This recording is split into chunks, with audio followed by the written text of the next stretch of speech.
Selamat pagi Bapak Ibu Saudara yang dikasihi Tuhan Yesus. Sudah tanggal 18 April, kita masih kebaktian online, tapi kita yakin penyertaan Tuhan senantiasa ada, berkat-berkat Tuhan tidak berkurang dalam hidup kita. Bahkan hari demi hari kita merasakan kehadiran Tuhan makin lebih, makin indah. Puji Tuhan, pada saat ini kita boleh bertemu walaupun lewat media sosial, tapi kita percaya bahwa Tuhan memiliki rencana indah buat kita masing-masing pada saat ini. Mari kita mempersiapkan hati pikiran kita untuk memuji Tuhan, untuk menyembah Tuhan, dan nantinya untuk mendengarkan suara Tuhan. Panggilan berbakti diambil dari Mazmur 98 ayat 2 dan 3. Tuhan telah memperkenalkan keselamatan yang daripadanya, telah menyatakan keadilannya di depan mata bangsa-bangsa. Ia mengingat kasih setia dan kesetiaannya terhadap kaum Israel. Segala ujung bumi telah melihat keselamatan yang daripada Allah kita. Sungguh indah janji Tuhan dalam hidup kita, dalam Tuhan menyertai sepanjang langkah yang sudah kita ambil maupun yang akan kita ambil. Percayalah bahwa masa depan kita ada di tangan Tuhan dan Tuhan akan memberikan yang terbaik buat kita. Amin. Mari Bapak Ibu Saudara, kita mengangkat pujian untuk mengucapkan syukur. Tuhan sudah menyertai kita, Tuhan sudah memelihara kita, Tuhan mengangkat kita, Tuhan melindungi kita. Kita ucapkan syukur dengan menaikkan di bawah kepak sayap. Aku ingin selalu berada di hadirat-Mu. Aku ingin selalu berada dalam naungan-Mu, di bawah kepak sayap-Mu. Kau bawaku terbang tinggi, melintasi langit biru, bagaikan Raja Wali. Aku ingin selalu berada di hadirat-Mu. Aku ingin selalu berada dalam naungan-Mu, di bawah kepak sayap-Mu. Kau bawaku terbang tinggi, melintasi langit biru, bagaikan Raja Wali. Bagai Raja Wali, melintasi gunung tinggi. Bagai Raja Wali, melintasi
kita akan ucapan syukur kita bahwa Tuhan, Engkau sungguh baik buat kami Tuhan.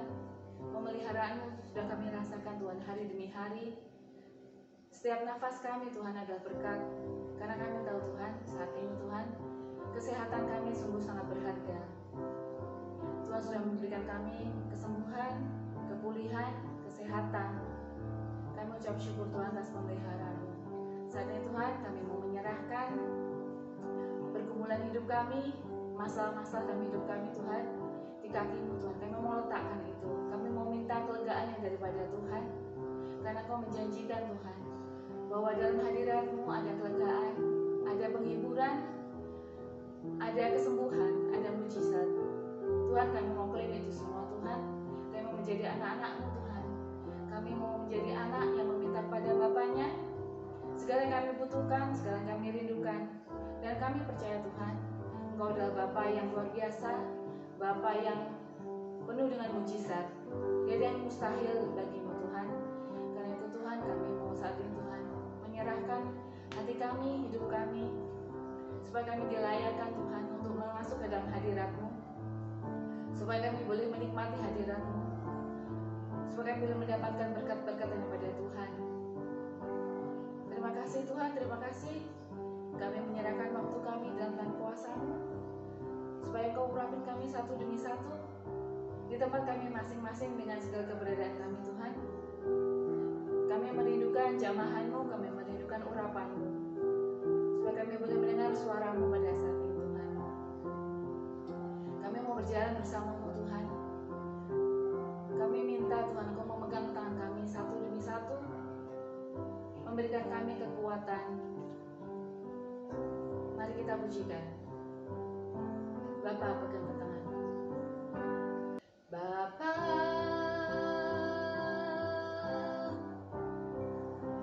pegang tanganku.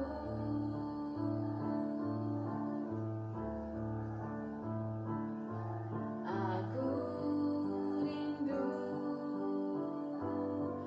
saat teduh bersamamu.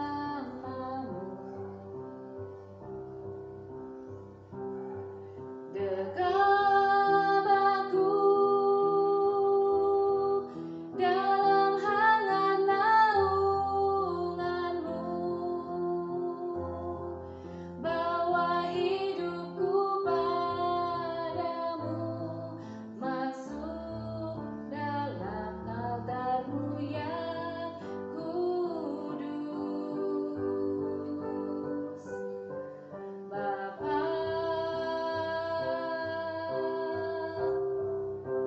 pegang tanganku.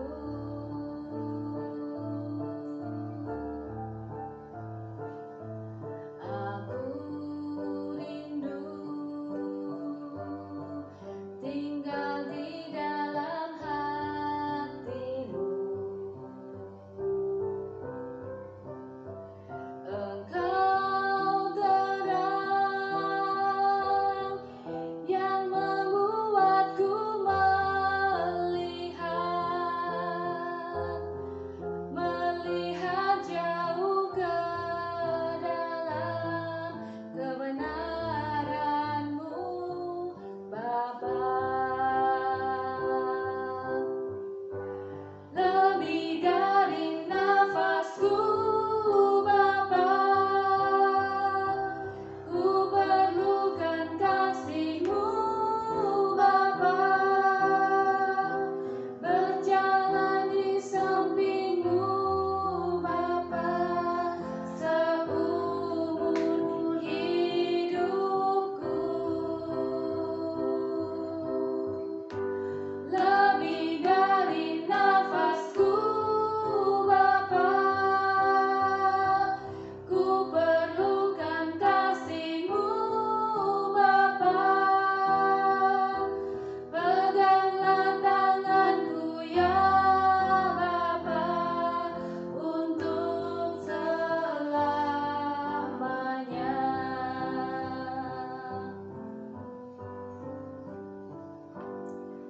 Bapa,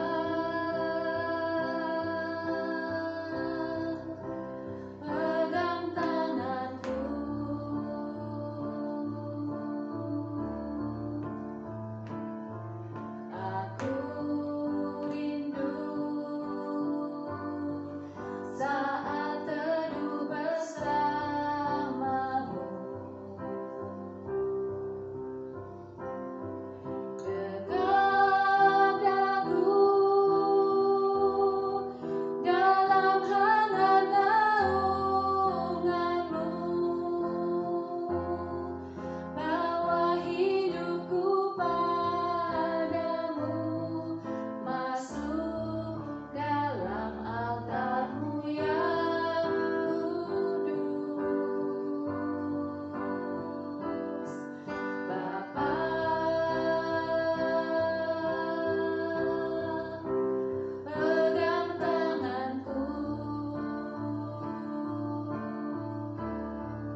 Shalom Bapak-Bapak, Ibu-Ibu, serta saudara yang dikasihi oleh Tuhan Yesus Kristus.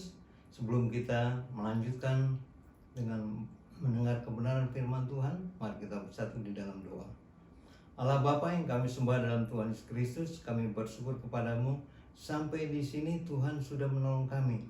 Kami rindu Engkau akan senantiasa menyertai kami, memberkati kami supaya kami dapat menjadi saksi-Mu. Karena kebangkitan-Mu membuktikan bahwa Engkau hidup. Engkau bukan Tuhan yang mati. Dan Engkau memilih kami untuk dibangkitkan bersama-sama dengan Tuhan di dalam kehidupan kerohanian kami. Itu sebabnya Tuhan, kami serahkan diri kami masing-masing ke dalam tangan kasih karunia-Mu. Berfirman-Lah Tuhan, kami siap mendengarkannya. Di dalam berkat nama-Mu, kami mengucap syukur dan berdoa. Haleluya. Amin. Bapak-bapak, ibu-ibu, serta saudara-saudaraku yang dikasihi oleh Tuhan Yesus Kristus, tanpa terasa kita sudah sampai di minggu ketiga pada bulan April ini. Tema besar kita adalah karya terbesar. Dan saya memberi judul khotbah saya adalah dampak kebangkitan Kristus. Firman Tuhan terambil dari Lukas pasal yang ke-24 ayat 44 sampai ayat yang ke-48. Kebenaran firman Tuhan berkata demikian. Ia berkata kepada mereka, inilah perkataanku yang telah kukatakan kepadamu ketika aku masih bersama-sama dengan kamu, yakni bahwa harus digenapi semua yang ada tertulis tentang aku dalam kitab Taurat Musa dan kitab Nabi-Nabi dan kitab Mazmur. Lalu ia membuka pikiran mereka sehingga mereka mengerti kitab suci.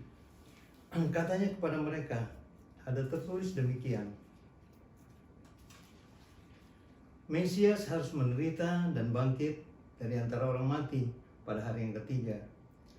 Ayat 47, dan lagi dalam namanya berita tentang pertobatan dan pengampunan dosa harus disampaikan kepada segala bangsa mulai dari Yerusalem. Kamu adalah saksi dari semuanya ini. Saudara-saudaraku, Injil Lukas adalah kitab yang terlengkap dalam mencatat mengenai peristiwa di dalam kehidupan Yesus sejak menjelang kelahiran sampai kenaikannya, dan juga kitab yang terpanjang dalam Perjanjian Baru. Lukas menekankan bahwa Yesus datang membawa keselamatan bagi semua orang, baik orang Yahudi maupun orang bukan Yahudi, termasuk saudara dan saya di dalamnya. Lukas juga memberi informasi ketika ke-11 rasul berkumpul bersama pada hari kebangkitan Yesus. Mereka sedang membicarakan kejadian-kejadian aneh yang terjadi akhir-akhir ini. Bahkan mereka baru saja mendengar kesaksian dari 2 orang yang mengatakan telah melihat Yesus. Ketika mereka sedang asik-asiknya berbicara satu dengan lainnya, Yesus tiba-tiba hadir di tengah-tengah mereka dan berkata, damai sejahtera bagi kamu. Mereka terkejut dan takut dan menyangka bahwa mereka melihat hantu. Akan tetapi ia berkata kepada mereka, mengapa kamu terkejut? Dan apa sebabnya timbul keraguan-raguan di dalam hatimu? Lihat tanganku dan kakiku, aku sendirilah ini. Rabalah aku dan lihatlah, karena hantu tidak ada daging dan tulangnya seperti yang kamu lihat ada padaku. Saudara bisa baca dari Lukas pasal 24 ayat 36 sampai 39. Nah, itu sebabnya kita akan membahas pokok-pokok bahasan kita. Ada 2 pokok besar yang akan kita perhatikan. Yang pertama, pentingnya kebangkitan. Lukas pasal 24 ayat 46 berkata begini, katanya kepada mereka, ada tertulis demikian, Mesias harus menderita dan bangkit dari antara orang mati pada hari yang ketiga. Perhatikan, katanya kepada mereka, ada tertulis demikian, Mesias harus menderita dan bangkit dari antara orang mati pada hari yang ketiga. Ini mereka tidak mengerti. Murid-murid tidak paham apa yang dimaksud oleh Tuhan Yesus. Karena bagaimana mungkin mereka belum pernah mendengar cerita atau legenda-legenda yang terjadi pada waktu itu, bahwa ada orang yang sudah mati terus bisa hidup kembali. Kalau cerita-cerita legenda mungkin saja bisa terjadi seperti itu, tetapi ini kenyataan, sehingga itu tidak masuk dalam pikiran mereka. Padahal sekitar 3,5 tahun sepanjang Yesus mengajar para murid, Yesus sudah berkali-kali menyatakan tujuannya datang ke dalam dunia ini, bahwa dia akan mati dan bangkit pada hari yang ketiga. Itu dikatakannya sebelum semuanya itu terjadi. Itu sebabnya tidak mungkin, tidak masuk di akal. Nah, yang menjadi pertanyaan adalah apa pentingnya kebangkitan? Di dalam Lukas pasal yang ke-24 ayat ke-44 dikatakan begini, ia berkata kepada mereka, inilah perkataanku yang telah kukatakan kepadamu ketika aku masih bersama-sama dengan kamu, yakni bahwa harus digenapi semua yang ada tertulis tentang aku dalam kitab Taurat Musa dan kitab Nabi-Nabi dan kitab Mazmur, yaitu yang dijelaskan oleh Lukas ayat yang ke-46 mengatakan Mesias harus menderita dan bangkit dari antara orang mati pada hari yang ketiga. Saudara-saudaraku, para murid tidak memahami, tidak percaya, atau salah mengerti tentang perkataan Yesus. Memang Lukas menjelaskan dalam ayat yang ke-45, pasal yang ke-9 ayat yang ke-45 dituliskan begini, mereka tidak mengerti perkataan itu, sebab artinya tersembunyi bagi mereka, sehingga mereka tidak dapat memahaminya. Saya ingin memberikan analogi seperti ini. Kalau pada saat ini saya mengatakan begini, saudara-saudaraku, seminggu lagi saya akan mati. Kira-kira saudara bisa percaya nggak perkataan saya?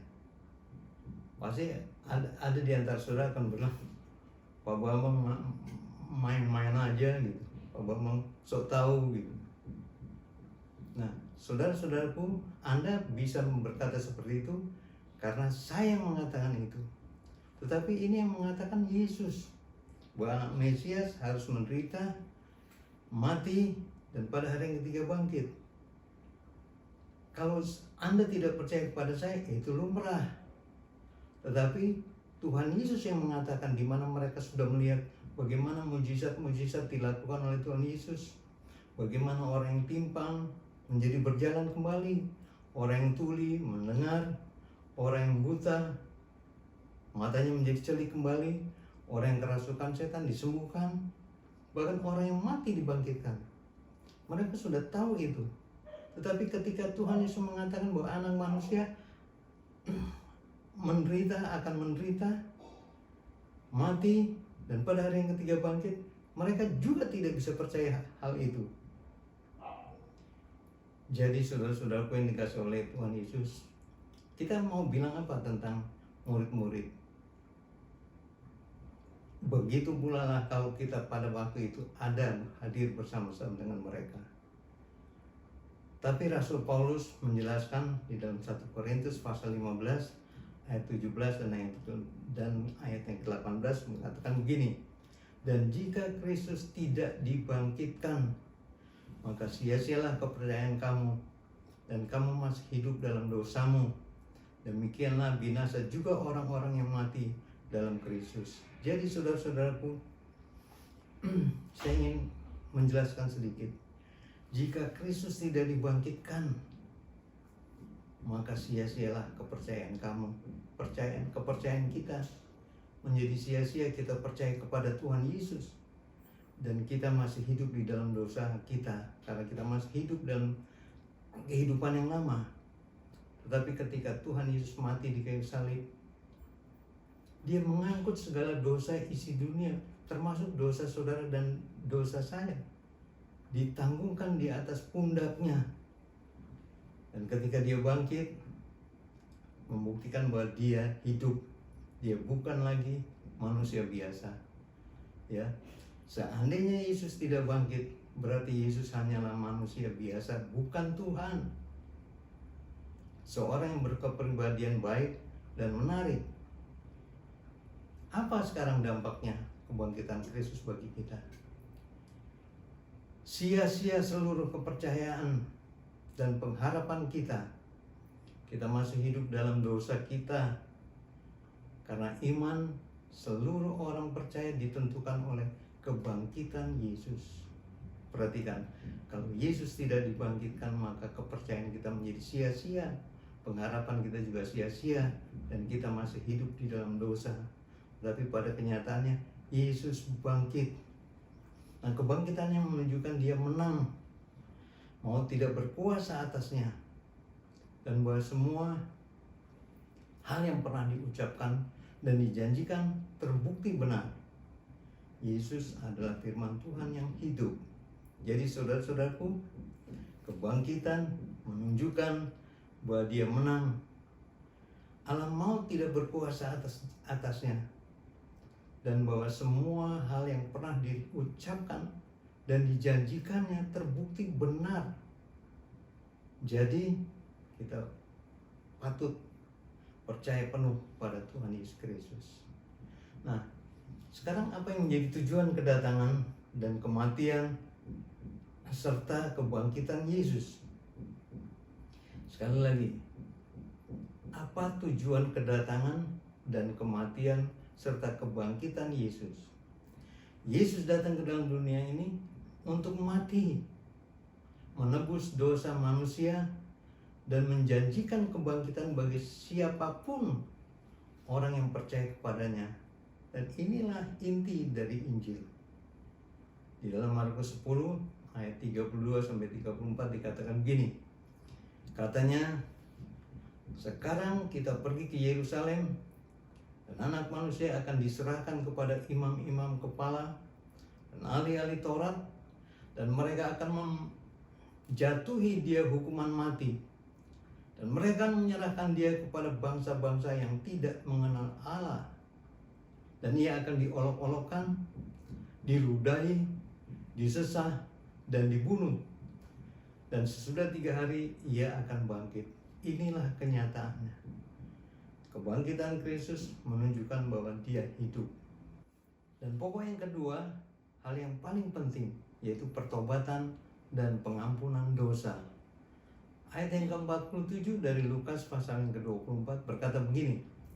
Dan lagi dalam namanya berita tentang pertobatan dan pengampunan dosa harus disampaikan kepada segala bangsa, mulai dari Yerusalem. Para murid dalam memberitakan tentang Yesus Kristus yang adalah jalan dan kebenaran dan kehidupan harus disertai dengan tuntutan pertobatan dan pengampunan dosa. Sedangkan pertobatan itu sendiri berarti meninggalkan segala dosa. Saudara-saudaraku, saya ingin memberikan ilustrasi sedikit. Dulu, sebelum saya bertobat menerima Kristus, saya adalah seorang perokok berat. Tetapi setelah saya mendengar berita tentang Tuhan Yesus Kristus, satu perkara yang saya ingin tahu, benar nggak Tuhan Yesus itu adalah Tuhan? Saya katakan begini, Tuhan, kalau memang Engkau mau menyelamatkan aku, hentikan aku dari kuasa rokok ini. Saudara-saudaraku, sebetulnya saya hanya ingin menguji apakah betul apa yang terjadi, saudara-saudaraku. Dan itu terjadi. Besok pagi ketika saya bangun tidur, saya mulai merokok dan minum kopi serta makan kue-kue sedikit. Tapi apa yang terjadi? Begitu saya mulai merokok, kepala saya menjadi pusing. Terus saya berpikir, kenapa kok pusing ya?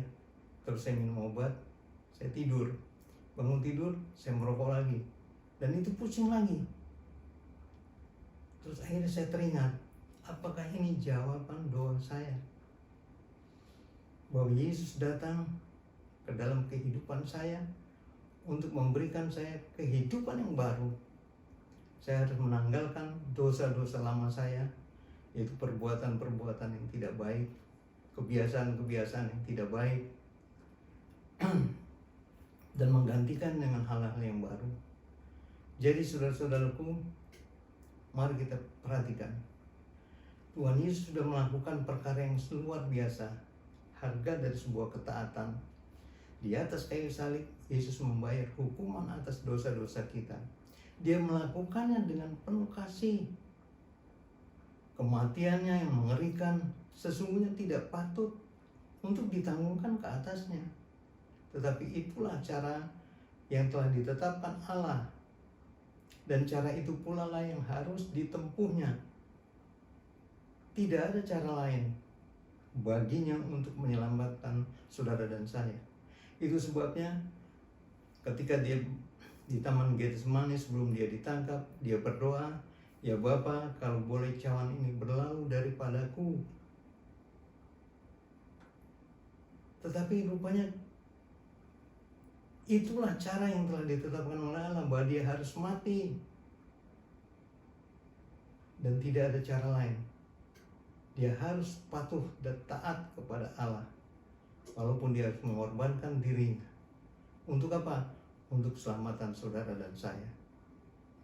Jadi saudara-saudaraku, ada tuntutan alkitabiah dan emosional. Banyak pengkhotbah yang memberitakan bahwa keselamatan diberikan secara cuma-cuma bagi setiap orang yang percaya kepadanya. Itu benar. Dan atas dasar iman itu benar. Tetapi tanpa adanya tuntutan untuk bertobat, mengakui dan meninggalkan dosa-dosanya, maka khotbah yang demikian adalah khotbah yang sia-sia. Nah, demikian pula dengan seseorang yang mendengar khotbah dan hatinya tersentuh dan mengambil keputusan untuk menerima Yesus sebagai Tuhan dan Juru Selamatnya. Ada perubahan hidup. Namun dengan berjalannya waktu, ia kembali pada kehidupan lamanya. Ini adalah ciri-ciri orang yang tidak sungguh-sungguh dalam pertobatannya. Karena tanpa adanya suatu penyerahan diri untuk taat kepada Kristus dan firman-Nya. Ini model pertobatan yang emosional. Dan ini sia-sia. Itu sebabnya saudara-saudaraku yang dikasihi oleh Tuhan Yesus Kristus, saya ingin tekankan sedikit tentang hal ini. Bahwa banyak ketika kita mendengar khotbah dari pendeta, dan khotbah itu sangat menyentuh hati kita. Secara emosional kita maju ke depan, kita mengaku percaya kepada Kristus dan ingin diubahkan hidupnya. Tetapi apa yang terjadi setelah dia melakukan hal itu? Memang sesaat dua saat ada perubahan. Dia menjadi orang baik, menjadi orang yang saleh kelihatannya. Tetapi ketika ada masalah yang datang menghimpit dia, ada tekanan-tekanan, dan akhirnya dia menjadi kacau kembali. Akhirnya dia menjadi, kenapa kok begini Tuhan? Akhirnya menjadi tidak percaya lagi kepada Tuhan. Nah, inilah yang saya katakan, pertobatan yang emosional dan sia-sia. Tetapi selalu ada jalan keluar yang diberikan oleh Tuhan kepada saudara dan saya.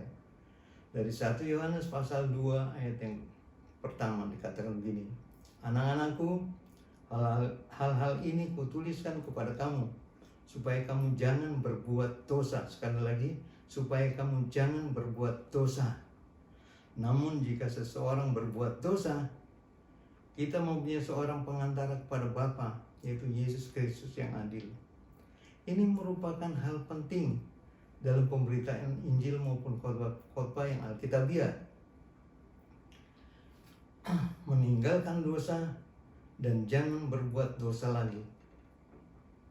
Namun kita manusia, seringkali kita lupa atau kita terlalu keasikan dengan dunia ini sehingga kita jatuh ke dalam dosa. Setelah kita sadar bahwa kita sudah melakukan perbuatan dosa, baik disengaja atau tidak, kita mempunyai pengantara yang adil, Yesus Kristus, yang akan mendamaikan kita dengan Allah. Itu sebabnya dikatakan, "Kemarilah kepadaku, kamu yang letih, lesu, dan berbeban berat. Aku akan memberi kelegaan kepadamu." Saudara-saudaraku, sekali lagi, "Kemarilah kepadaku, kamu yang letih, lesu, dan berbeban berat. aku akan memberi kelegaan kepadamu. Jadi ketika kita sadar bahwa kita sering jatuh ke dalam dosa, kita sulit untuk meninggalkan dosa, kita datang kepada Tuhan, kita merendahkan diri kepada Tuhan, Dia pasti akan menolong.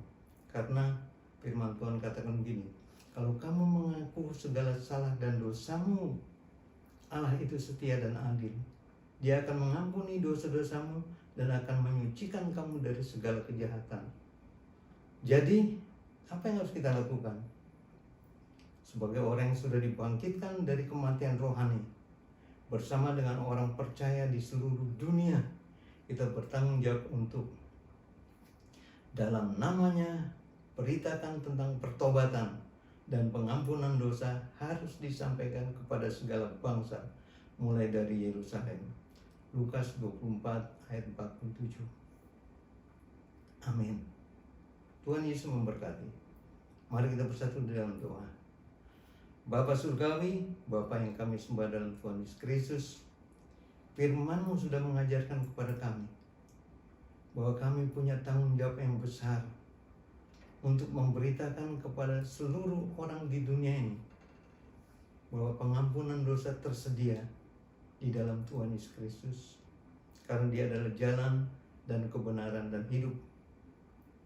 Dan kami sebagai orang-orang yang sudah Tuhan pilih, kami adalah saksi dari semua perkara-perkara yang Tuhan Yesus sudah lakukan dalam kehidupan kita masing-masing. Itu sebabnya Tuhan, firman-Mu sudah selesai diberitakan, namun biarlah kuasa kebenaran firman-Mu ini akan terus bertumbuh berakar dan menjadikan kami sungguh-sungguh alat Tuhan yang sungguh berguna. Terima kasih Tuhan. Di dalam berkat nama-Mu kami mengucap syukur dan berdoa. Haleluya. Amin. Puji Tuhan, kita sudah mendengarkan firman Tuhan. Semoga menjadi rema dalam hidup kita, dan kita terus berpegang pada firman Tuhan, lebih pada masa-masa sulit saat ini. Tiba saatnya kita akan mempersembahkan persembahan persepuluhan kita melalui panggilan memberi yang diambil dari kitab Mazmur pasal yang ke-50 ayat 23. Siapa yang mempersembahkan syukur sebagai korban, ia memuliakan aku.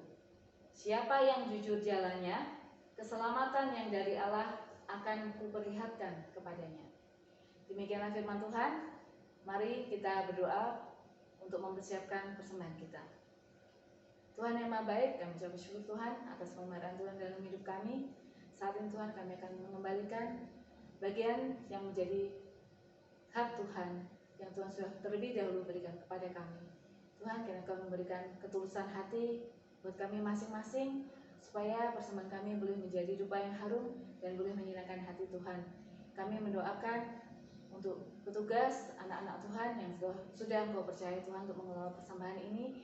Kiranya Engkau berikan hikmat dan kejujuran, supaya boleh persembahan kami menjadi kemajuan untuk gereja kami, untuk memuliakan nama Tuhan. Terima kasih Tuhan, hanya dalam nama Tuhan Yesus kami berdoa. Amin. Untuk warta, persembahan masih bisa diberikan melalui transfer ke rekening gereja maupun dititipkan di pastori.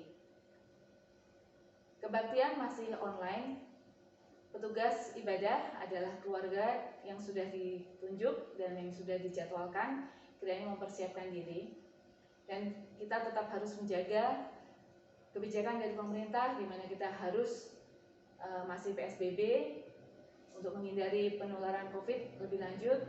Juga kita harus mempersiapkan diri untuk menghadapi masa-masa pandemi yang masih mungkin beberapa bulan lagi atau mungkin masih sampai tahun depan. Kita harus menjaga kesehatan, kita harus mematuhi protokol kesehatan.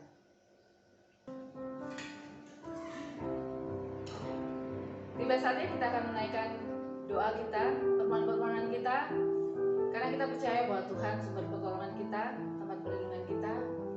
Dengan sayapnya kita dibawa terbang tinggi melintasi badai hidup. Tuhan akan memberikan kita kemenangan. Mari kita pujikan dengan sikap berdoa dengan sayap.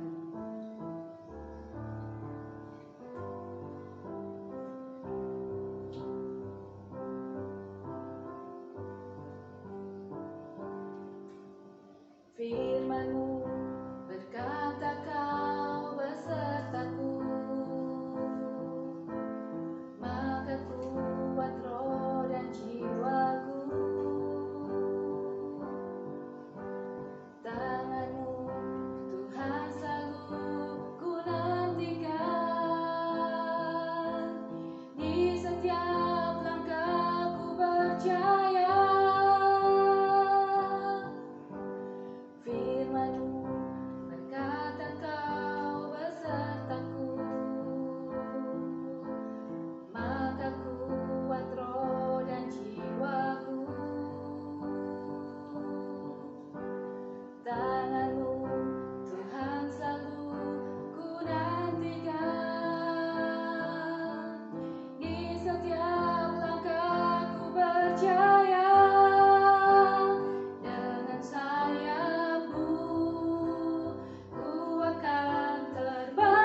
Mari kita berdoa.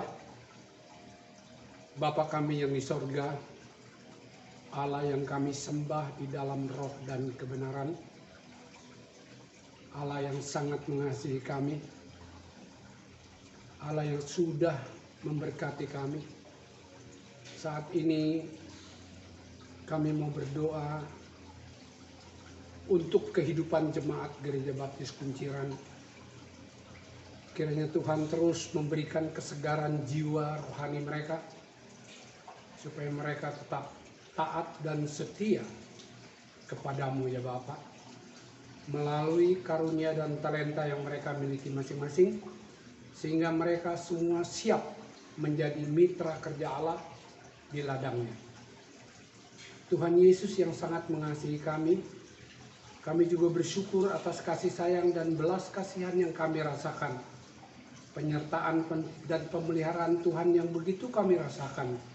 Sehingga saat ini kami sehati untuk berdoa dan bersyukur atas kasih sayang dan belas kasihan yang kami alami. Kami juga mau berterima kasih kepada Bapa di surga yang senantiasa mengawal, melindungi, dan menjaga kami dari segala macam sakit penyakit, niat orang usil, jahil, iri, dan dengki, dari mala bahaya, malapetaka, dan kecelakaan. Kami bersyukur Allah Bapa senantiasa mengutus bala tentara sorga untuk melindungi kami sebagai anak-anak-Mu yang Engkau kasihi. Dan kami juga mau berterima kasih kepada Roh Kudus yang senantiasa menghibur dan menolong kami di saat kami susah, bahkan sekalipun di saat kami suka. Kami sungguh bersyukur Roh Kuduslah yang senantiasa memberikan keinsafan kepada kami untuk kami senantiasa setia kepadamu. Baik di dalam tugas sebagai kehidupan rumah tangga kami masing-masing maupun tugas pelayanan di gerejamu. Berkatilah setiap anak-anak-Mu yang berdomisili di Gereja Baptis Indonesia Kunciran. Berkati mereka semua. Khususnya kami berdoa untuk mereka yang mungkin kehilangan pekerjaan akibat pandemi yang sampai hari ini masih belum meninggalkan Indonesia. Tuhan Yesus, biarlah semua yang terjadi menjadi pelajaran bagi kami untuk kami lebih taat dan bergantung serta mempercayakan penuh kehidupan kami kepada Tuhan kami Yesus Kristus. Karena baginya tidak ada yang mustahil. Kami berdoa juga untuk bangsa dan negara, di mana pemerintah kami dari mulai yang tertinggi Bapak Presiden Joko Widodo sampai kepada jajaran menteri, Kabinet Indonesia Maju, dan terus sampai ke aparat yang paling bawah, RW dan RT. Tuhan berkati mereka semua, Tuhan berikan rasa takut dan hormat kepada Tuhan, sehingga di dalam melaksanakan tugasnya, semata-mata hanya untuk memuji dan membesarkan nama Tuhan. Tuhan Yesus, kami ingat saudara-saudara kami yang sakit. Kami ingat Ibu Lydia, Ibu Huta Barat yang senantiasa masih merindukan kesehatan yang prima.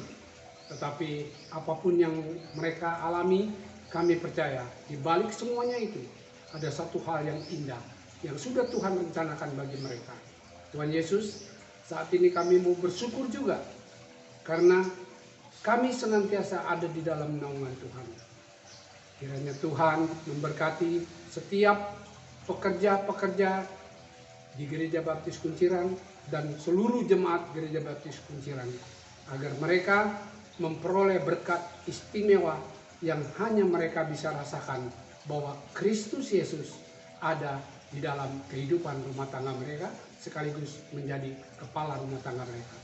Inilah doa, permohonan, ucapan syukur, hormat dan terima kasih kami yang kami persembahkan hanya di dalam nama Yesus Kristus, Juru Syafaat kami yang hidup, Juru Selamat kami yang setia, dan Tuhan kami di dalam kehidupan kami. Haleluya. Amin. Saudara-saudaraku, terimalah berkat Tuhan. Kasih karunia dan damai sejahtera dari Tuhan Yesus Kristus, kuat kuasa pimpinan, penyertaan, pertolongan dan penghiburan dari Roh Kudus menyertai saudara sekalian dari saat ini sampai Tuhan Yesus datang untuk yang kedua kali. Haleluya. Amin. Terima kasih Yesus. Terima kasih Yesus. Ku beri syukur hanya bagimu, ya Allahku, ya Tuhanku. Terima kasih Yesus. Terima kasih Yesus. Ku beri syukur hanya bagimu. Terima kasih Yesus.